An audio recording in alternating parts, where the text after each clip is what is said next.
So hello guys, samahan niyo ako at tayo magbenta ng mga bottles. Here it is.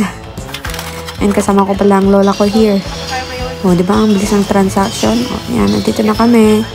And with my lola, hatak-hatak ko ang trolley with the bottles. And quick, preview. And na po, di ba? At ngayon, nilalagay ko na ang mga bottles.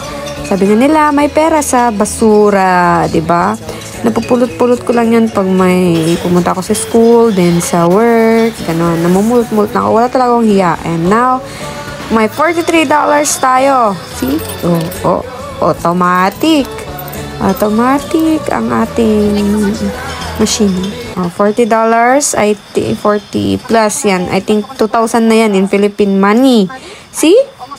Pupulot-pulot ko lang and diretso ka agad sa grocery. Yan na yun. Lahat yan ang ating napamili. That's it. May papadala na tayo sa Pinas. Shoo.